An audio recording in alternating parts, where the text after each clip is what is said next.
Beberapa waktu berselang, saya menghadiri satu pertandingan bridge. Saya tidak bermain bridge, dan ada seorang wanita di sana yang juga tidak bermain bridge. Dia sudah tahu bahwa saya pernah menjadi manajer Lowell Thomas sebelum dia pindah ke radio, dan saya sudah sering bepergian ke Eropa saat membantunya menyiapkan pembicaraan-pembicaraan perjalanan yang nantinya dia sampaikan. Maka wanita itu berkata, "Oh, Tuan Carnegie, saya ingin sekali Anda menceritakan pada saya tentang semua tempat luar biasa yang sudah Anda kunjungi, juga tentang pemandangan yang sudah Anda nikmati." Tatkala kami duduk di sofa, dia mengatakan bahwa dia dan suaminya baru-baru ini kembali dari perjalanan ke Afrika. Afrika, saya berseru, sungguh menyenangkan. Saya sudah lama ingin sekali melihat Afrika, tapi saya tidak pernah sampai ke sana kecuali sekali selama 24 jam tinggal di Aljazair. Ceritakan pada saya, apakah Anda berkunjung ke negara yang menakjubkan itu? Ya, beruntung sekali. Saya iri pada Anda. Ceritakan pada saya tentang Afrika. Antusiasme saya telah membuatnya berbicara selama 45 menit. Dia tidak pernah lagi menanyakan kepada saya dari mana atau apa yang sudah saya lihat. Dia tidak ingin saya bercerita tentang perjalanan saya. Apa yang dia inginkan adalah pendengar yang berminat pada kisahnya, maka dia bisa memperluas keakuannya dengan menceritakan tempat-tempat yang sudah ia kunjungi. Apakah dia aneh? Tidak, banyak orang yang seperti itu. Misalnya, saya berjumpa dengan seorang ahli tumbuh-tumbuhan yang terkenal, di sebuah pesta santap malam yang diadakan sebuah penerbit New York. Saya belum pernah sebelumnya berbincang-bincang dengan seorang ahli tumbuh-tumbuhan, dan saya mendapatkan orang itu sangat menyenangkan. Saya duduk di pinggir kursi saya dan mendengarkan dengan berminat ketika dia berbicara tentang kehidupan tumbuhan eksotik, juga pengalaman-pengalaman dalam mengembangkan bentuk-bentuk baru dari tanaman dan kebun dalam rumah, dan dia bahkan menceritakan pada saya fakta-fakta mengagumkan mengenai kentang yang rendah hati. Saya sendiri mempunyai kebun dalam rumah, dan dia cukup baik untuk menyampaikan pada saya cara memecahkan beberapa masalah saya. Seperti yang sudah saya singgung, kami berada pada sebuah pesta santap malam. Pasti ada lusinan tamu yang lain, tapi saya mengabaikan semua bentuk keramahan lainnya, mengabaikan semua yang lainnya, dan saya berbicara selama berjam-jam dengan ahli tumbuh-tumbuhan itu. Saat tengah malam tiba, saya mengucapkan selamat malam pada setiap orang dan pulang. Sang ahli tumbuh-tumbuhan kemudian berpaling kepada tuan rumah kami dan memberi saya beberapa pujian yang menyanjung. Saya membangkitkan semangat. Saya begini, dan saya begitu. Kemudian dia menutupnya dengan menyatakan bahwa saya, seorang pembicara yang paling menyenangkan. Seorang pembicara yang menyenangkan. Mengapa? Padahal saya hampir tidak mengatakan apapun. Saya tidak bisa mengucapkan apapun kalaupun saya ingin melakukannya tanpa mengganti subjeknya, karena saya tidak mengerti lebih banyak tentang ilmu tumbuh-tumbuhan daripada yang saya tahu tentang anatomi seekor pinguin. Tapi saya telah melakukan hal ini, yaitu, saya telah mendengarkan dengan penuh perhatian. Saya sudah mendengarkan, karena saya sungguh-sungguh tertarik. Dan dia merasakan hal itu. Memang sudah sewajarnya, hal itu menyenangkan. Mendengarkan semacam itu adalah pujian tertinggi yang bisa kita berikan kepada siapapun. Hanya sedikit manusia, tulis Jack Woodford dalam Strangers in Love, hanya sedikit manusia yang bertahan terhadap sanjungan yang tersirat dari perhatian yang penuh. Saya bahkan menginginkan lebih jauh lagi daripada sekedar memberinya perhatian penuh. Saya, tulus dalam penerimaan saya dan murah hati dalam memberi penghargaan.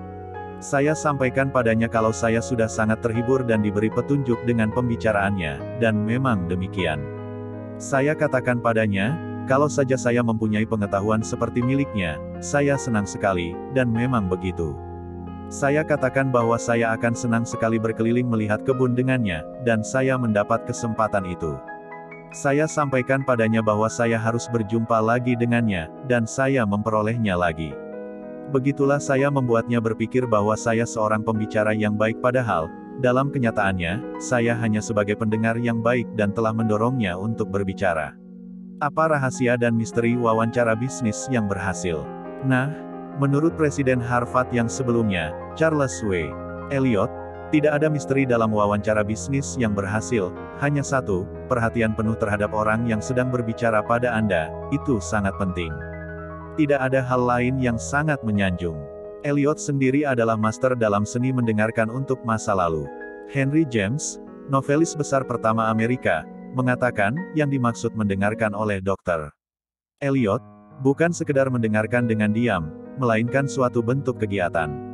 Dia duduk tegak di ujung kursinya, dengan tangan-tangan menyatu di atas pangkuan, tidak membuat gerakan apapun kecuali memutar ibu jarinya dengan lebih cepat atau lebih lambat. Dia memandang teman bicaranya dan tampaknya mendengarkan dengan mata dan telinganya. Dia mendengarkan dengan pikirannya, dan dengan penuh perhatian memikirkan apa yang Anda katakan sementara Anda mengatakannya. Pada akhir wawancara, orang yang sudah berbicara dengannya merasa bahwa dia mengerti apa yang disampaikannya. Anda tidak perlu belajar selama 4 tahun di Harvard untuk menemukannya. Namun saya dan Anda tahu para pemilik tos serba yang akan menyewa ruangan yang mahal, membeli barang-barang mereka secara ekonomis, mempercantik jendela-jendela pamer mereka dengan menarik, menghabiskan ribuan dolar untuk iklan, kemudian mempekerjakan pegawai yang tidak mempunyai naluri sebagai pendengar yang baik, para pelayan yang menyela pelanggan, menentang mereka, mengesalkan mereka, dan malahan mendorong mereka keluar toko.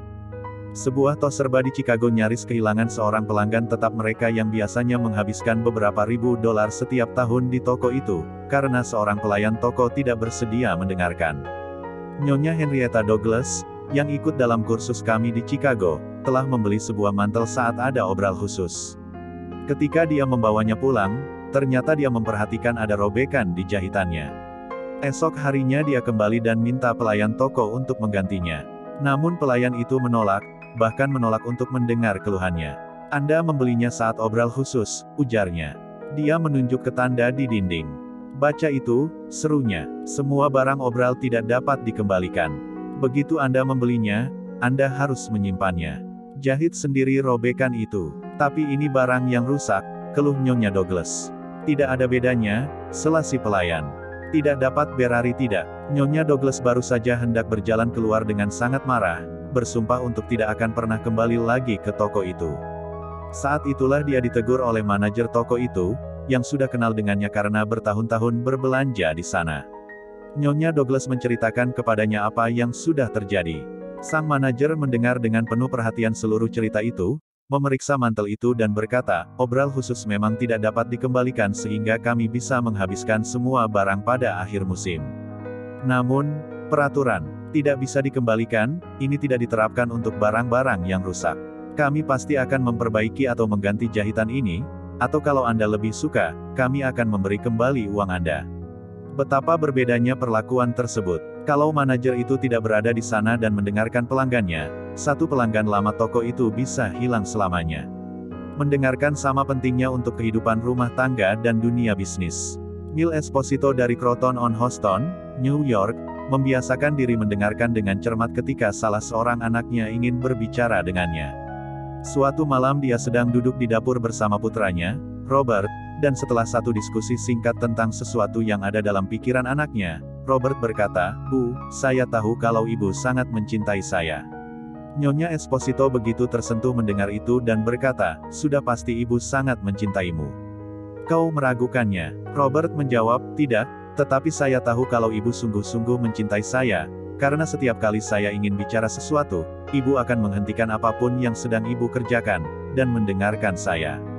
Orang yang suka sekali mengeluh, bahkan tukang kritik paling kejam, seringkali akan menjadi lembut dan lunak di depan seorang pendengar yang sabar dan simpatik, pendengar yang akan berdiam diri ketika si pemberang yang selalu mencari kesalahan mendesis seperti ular kobra dan menyemprotkan racunnya." Untuk menjelaskannya, beberapa tahun berselang perusahaan telepon New York dihadapkan dengan satu masalah di mana mereka harus berurusan dengan salah satu pelanggan yang keji, yang pernah mengutuk wakil pelayanan pelanggan. Dan dia benar-benar menyumpah. Dia mengomel. Dia mengancam hendak mencabut telepon ke akar-akarnya. Dia menolak membayar sebuah rekening yang dia bilang keliru. Dia menulis surat-surat kepada koran. Dia mengajukan keluhan dalam jumlah tak terbilang yang dikirimkan kepada Komisi Pelayanan Masyarakat, dan dia mulai mengajukan beberapa gugatan terhadap perusahaan telepon tersebut. Akhirnya, salah seorang pemecah persoalan, perusahaan itu yang paling ahli, dikirim untuk mewawancarai si tukang bikin geger ini. Pemecah persoalan ini mendengarkan dan membiarkan pelanggan yang gemar berbantah ini menikmati dirinya menumpahkan semua semprotan amarahnya. Wakil perusahaan telepon itu mendengarkan dan hanya berkata, "Ya, dia menaruh simpati terhadap keluhannya. Dia terus saja mengoceh, dan saya mendengarkannya selama hampir 3 jam, ujar si pemecah persoalan, tatkala dia menyampaikan pengalaman ini di depan salah satu kelas penulis. Kemudian saya kembali lagi menemuinya, masih mendengar lanjutannya. Saya mewawancarainya 4 kali, dan sebelum kunjungan keempat berakhir saya sudah menjadi anggota dari organisasi yang baru dimulainya. Dia menyebutnya, Asosiasi Pelindung Pelanggan Telepon. Sampai kini saya masih sebagai anggota organisasi ini, dan sepanjang sepengetahuan saya, sayalah satu-satunya anggota organisasi itu di dunia ini, di samping Tuan. Saya mendengarkan dan menaruh simpati padanya untuk setiap hal yang dia ajukan selama beberapa kali wawancara ini. Dia tidak pernah berhasil memperoleh seorang wakil dari pihak telepon yang mau bicara dengannya seperti itu sebelumnya, dan karena itu dia hampir menjadi ramah.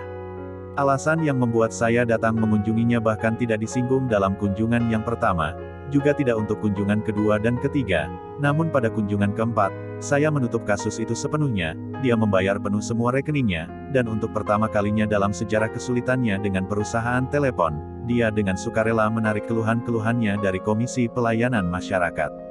Tidak ragu lagi, Tuan telah menganggap dirinya sendiri seorang pejuang suci, yang mempertahankan hak umum terhadap eksploitasi yang tidak berperasaan. Namun dalam kenyataannya, apa yang sebenarnya dibutuhkannya hanya satu perasaan penting.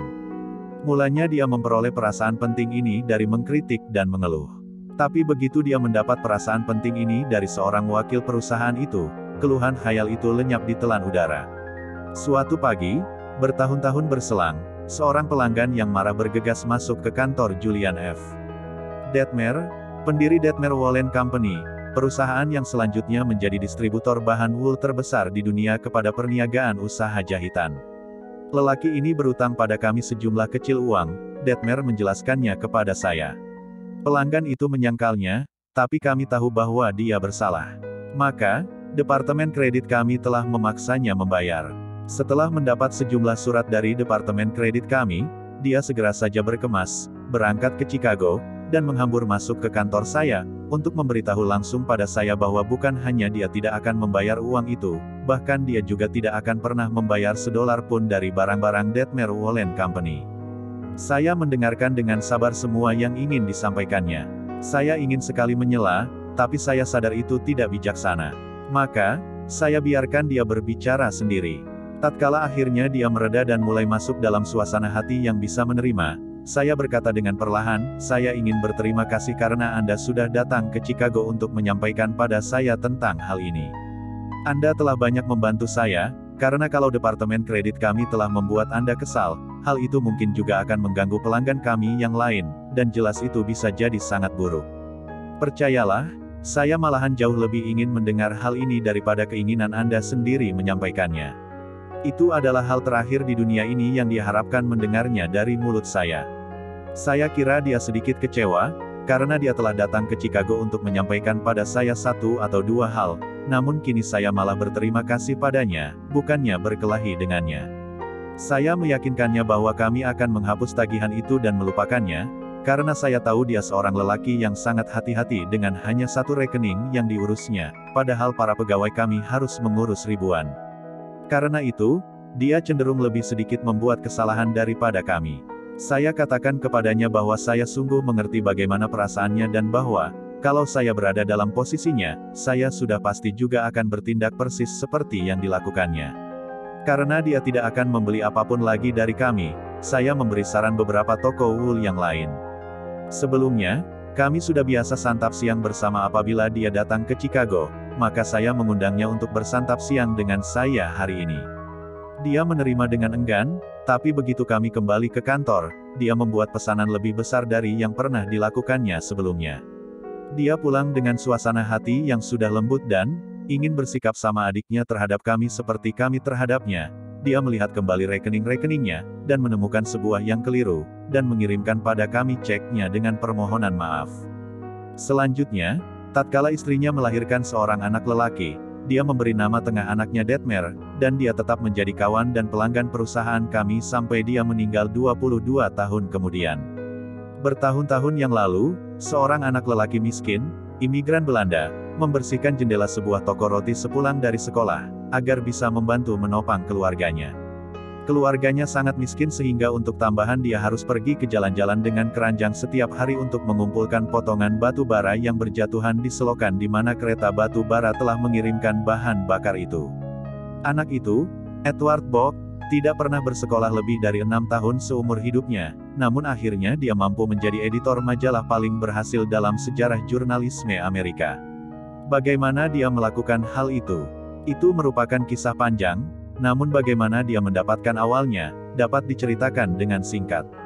Dia memperoleh awalnya dengan menggunakan prinsip-prinsip dalam bab ini. Dia meninggalkan sekolah ketika berumur 13 tahun, dan menjadi pesuruh kantor sebuah perusahaan Western Union, namun dia tak sedetik pun menyerah terhadap ide meraih pendidikan. Sebagai gantinya, dia mulai mendidik dirinya sendiri. Dia menabungkan ongkos trennya dan bertahan tanpa makan siang, sampai dia mendapat cukup uang untuk membeli ensiklopedi biografi Amerika. Kemudian dia melakukan satu hal yang belum pernah terdengar. Dia membaca kehidupan orang-orang terkenal dan menulis kepada mereka, meminta tambahan informasi tentang masa kecil mereka. Dia adalah seorang pendengar yang baik. Dia meminta orang-orang terkenal itu untuk menceritakan kepadanya lebih banyak tentang diri mereka sendiri. Dia menulis kepada Jenderal James A. Garfield, yang saat itu mencalonkan diri sebagai presiden. Dia menanyakan apakah benar bahwa Jenderal Garfield dulunya bekerja di kapal tunda di sebuah kanal, dan Garfield menjawabnya. Dia menulis surat kepada Jenderal Grant menanyakan tentang satu pertempuran tertentu, dan Grant menggambarkan sebuah peta untuknya dan mengundang anak yang berusia 14 tahun ini untuk bersantap malam dengannya, lalu melewatkan malam itu berbincang-bincang dengannya.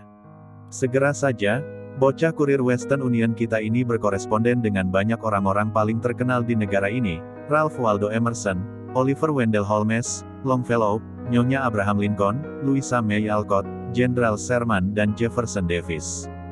Dia tidak hanya berkoresponden dengan orang-orang terkenal ini, tetapi begitu dia mendapat liburan, dia mengunjungi banyak dari mereka, dan menjadi tamu yang disambut hangat di rumah mereka. Pengalaman ini melimpahinya dengan rasa percaya diri yang tak ternilai harganya. Para lelaki dan wanita ini menjalankannya dengan satu visi dan ambisi yang membentuk hidupnya. Dan semua ini, biarkan saya mengulanginya, menjadi mungkin terjadi sepenuhnya karena penerapan prinsip-prinsip yang sedang kita bahas di sini. Isaac F. Marcosson, seorang jurnalis yang mewawancarai ratusan selebriti, menyatakan bahwa banyak orang yang gagal dalam membuat kesan yang menyenangkan, karena mereka tidak mendengarkan dengan perhatian. Perhatian mereka telah begitu tersita dengan apa yang akan mereka ucapkan selanjutnya, sehingga mereka tidak memasang telinga.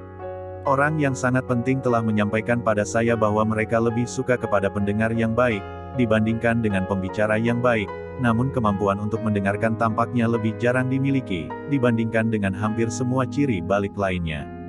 Dan tidak hanya para tokoh penting yang sangat suka pada pendengar yang baik, tetapi orang biasa juga demikian.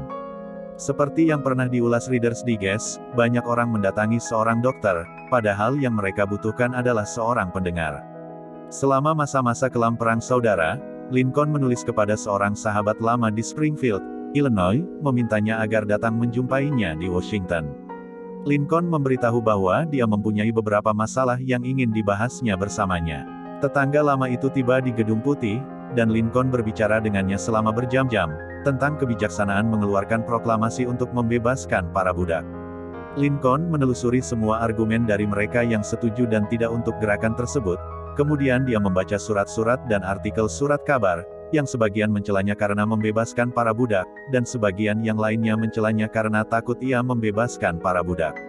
Setelah berbicara selama berjam-jam, Lincoln berjabat tangan dengan tetangga lamanya itu, mengucapkan selamat malam, dan mengirimnya kembali ke Illinois, bahkan tanpa menanyakan opininya. Lincoln telah melakukan seluruh pembicaraan itu seorang diri. Agaknya hal itu telah menjernihkan pikirannya. Dia kelihatan lebih santai setelah pembicaraan itu, ujar si kawan lama. Lincoln tidak menginginkan nasihat. Dia hanya sekedar membutuhkan seorang pendengar yang ramah dan simpati, dengan siapa dia bisa membuka dirinya. Ternyata itulah semua yang kita inginkan tatkala kita dalam kesulitan. Itu yang sering kali diinginkan oleh pelanggan yang mengesalkan, dan pegawai yang tidak puas, atau kawan yang terluka. Salah satu pendengar terbaik dalam era modern adalah Sigmund Freud. Seorang pria yang kenal dengan Freud menjelaskan sikap Freud saat mendengarkan. Kenyataan itu sungguh mencengangkan saya, sehingga saya tidak pernah melupakannya. Dia mempunyai kualitas yang belum pernah saya lihat dalam diri orang lain. Tidak pernah saya melihat perhatian yang penuh konsentrasi semacam itu. Tidak ada satupun tatapan menembus jiwa di matanya. Matanya lembut dan cerdas. Suaranya rendah dan ramah. Gerak-geriknya hanya sedikit. Namun perhatian yang diberikannya pada saya, penghargaannya terhadap apa yang saya katakan, bahkan tatkala saya mengatakannya dengan buruk, adalah luar biasa. Anda tidak tahu apa artinya didengarkan seperti itu. Kalau Anda ingin tahu bagaimana membuat orang lain menghindari Anda dan menertawakan Anda di belakang Anda, atau bahkan merendahkan Anda, inilah resepnya: jangan pernah mendengarkan siapapun dalam waktu yang lama. Bicaralah tanpa putus-putusnya tentang diri Anda. Kalau Anda mempunyai ide tatkala orang lain sedang berbicara, jangan tunggu lagi sampai dia selesai, segera saja potong di tengah kalimatnya. Anda kenal orang-orang seperti itu. Sayang sekali, saya kenal, dan yang mencengangkan, sebagian dari mereka adalah orang terkenal. Membosankan. Ya, begitulah mereka, orang membosankan yang mabuk dengan kepentingan diri mereka sendiri, mabuk dalam rasa penting mereka sendiri. Orang-orang yang hanya berbicara tentang diri mereka hanya berpikir tentang diri mereka sendiri. Dan, orang-orang yang hanya berpikir tentang diri mereka sendiri, Dr. Nicholas Murray Butler, presiden dari Universitas Columbia, berkata, tak salah lagi, adalah orang tak berpendidikan. Mereka itu bukan orang berpendidikan, ujar Dr. Butler, tidak peduli betapa mereka diberi pengajaran. Maka, bila Anda ingin menjadi seorang pembicara yang baik, jadilah pendengar yang penuh perhatian. Untuk menjadi menarik, tertariklah pada orang lain. Ajukan pertanyaan-pertanyaan yang orang lain akan senang menjawabnya. Beri semangat mereka agar bicara tentang diri mereka dan hasil sukses mereka. Ingat bahwa orang dengan siapa Anda bicara adalah 100 kali lebih tertarik dengan diri mereka sendiri dan keinginan-keinginan mereka, juga masalah mereka dibandingkan dengan minat mereka pada Anda dan masalah Anda. Sakit gigi seseorang lebih berarti baginya daripada kelaparan di Cina yang telah membunuh sejuta orang. Rasa panas di tenggorokan seseorang lebih menarik minatnya dibandingkan dengan 40 gempa bumi di Afrika. Pikirkan hal itu lain waktu ketika Anda memulai suatu percakapan. Prinsipnya, jadilah pendengar yang baik. Dorong orang lain untuk berbicara tentang diri mereka.